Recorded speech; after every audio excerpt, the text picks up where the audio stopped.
Tem muita gente querendo uma vaga em um concurso público, as vantagens você já conhece. Bons salários, estabilidade. Mas se você está estudando, também tem que conhecer alguns detalhes sobre os concursos. Será que você pode acumular cargos, por exemplo? Por isso, hoje, o nosso Papo de Concurseiro é sobre direitos e deveres dos servidores públicos. Aqui comigo o professor de Direito Constitucional, Felipe Mo. Bem-vindo, professor. Bom dia, meu amigo. Aqui é o Bom Dia RN. Bom dia para o senhor. E são dúvidas muito comuns para quem está estudando, né? As pessoas se preocupam com os editais, né? Querem ser aprovadas, né? Mas e depois, se for aprovado, o que acontece, né? Por exemplo, essa questão de acumular o cargo é possível, né? Em algum caso você pode ser servidor público em uma instituição e servidor público em outra ao mesmo tempo? A regra no Brasil é que a gente não pode ter mais de um cargo. A justificativa é a mesma que a gente não pode ter mais de uma mulher. Mas existem exceções. É uma boa comparação. Existem exceções legais. É possível a acumulação de cargos, de acordo com os critérios da Constituição. Ele prevê que é possível nós termos 2 cargos de professor, cargos públicos. 2 cargos públicos, um de professor e um de técnico, ou 2 cargos da área de saúde. Essa acumulação é no âmbito público. No âmbito privado, vigorar aquela regra, quanto mais melhor. E para que acumule o cargo, é necessário ainda cumprir alguns requisitos. Não pode haver o avanço do teto remuneratório, a soma dos 2 vencimentos tem que dar o limite do subsídio do ministro Supremo, a jornada semanal de trabalho tem que limitar-se a 40 horas, é salvado a área da saúde, que pode ter até 60 horas. E aí, o senhor falou aí de alguns limites, mas tem alguns detalhes também, né? Por exemplo, você pode ser servidor público em uma instituição federal e em outra também federal, isso é possível? É possível se tiver nos parâmetros da Constituição, nas exceções que a Constituição permite. 2 cargos de professor, um de professor e um de técnico, 2 da área de saúde. Tendo nesses parâmetros é possível. E claro, tem que trabalhar, né? Tem que trabalhar nos 2. Tem que cumprir o horário tudo certinho.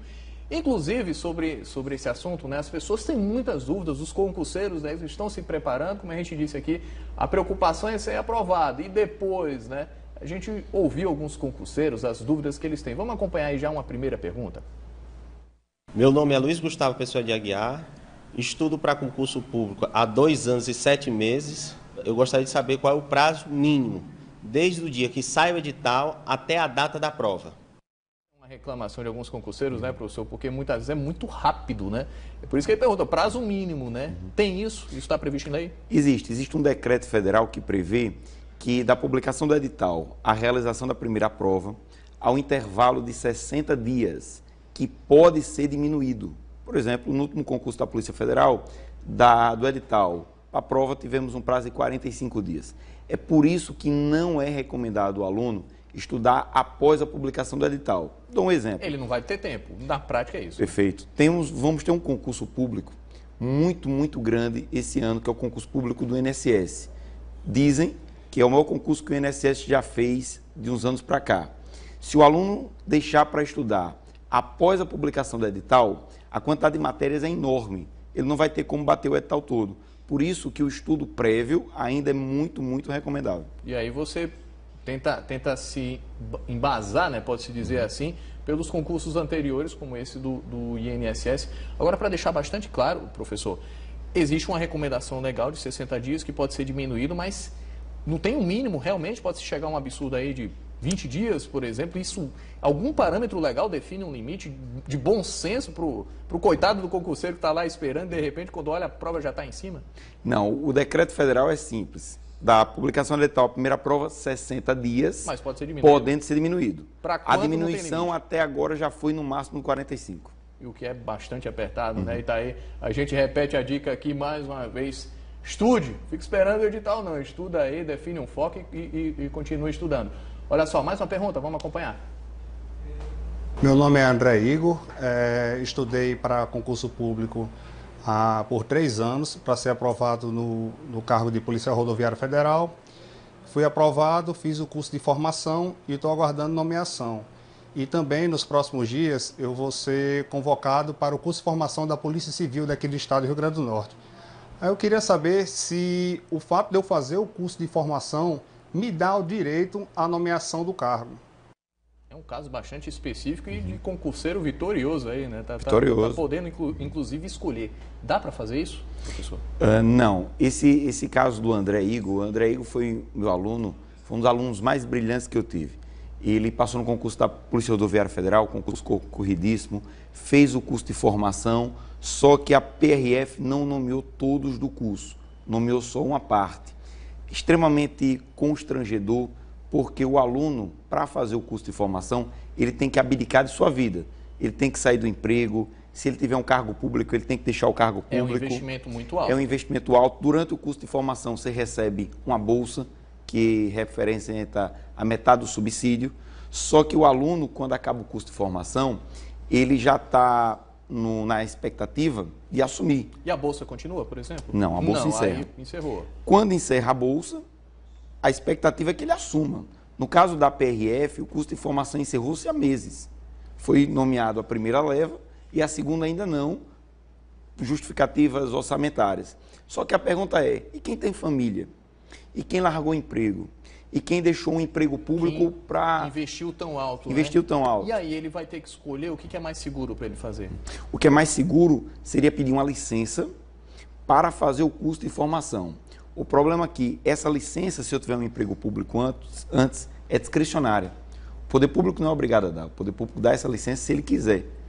Mesmo com essa licença, o aluno ainda sofre o grande trauma de acabar o curso de formação e esperar um prazo muito, muito longo para ser nomeado.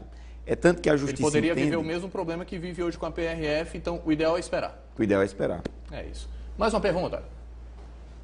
Meu nome é Diego Jimmy, sou formado em Administração e Ciências Contábeis. Caso eu seja aprovado hoje, com quanto tempo eu vou ser nomeado?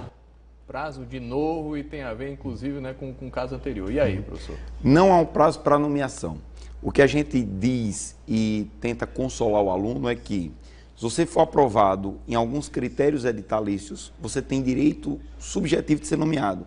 O poder público ele não tem liberalidade, ele é obrigado a lhe chamar assim que é homologado o concurso durante o prazo de validade do edital. Exemplo, passei no concurso público dentro das vagas. O concurso público foi homologado hoje. Validade do concurso é de 1 ano. O poder público, obrigatoriamente, no prazo de 1 ano, me nomeia. Quando será desse 1 ano, a gente não tem como estipular, mas ele é obrigado a me nomear nesse período. E haja paciência, né, para quem investiu tanto, né? Vamos aí a mais uma pergunta? Meu nome é Samuel, eu consegui passar no concurso, no caso do Hospital Onofre Lopes, e o meu sonho é ser policial rodoviário, e tudo indica que vai abrir um concurso esse ano, e eu tenho uma dúvida para o professor.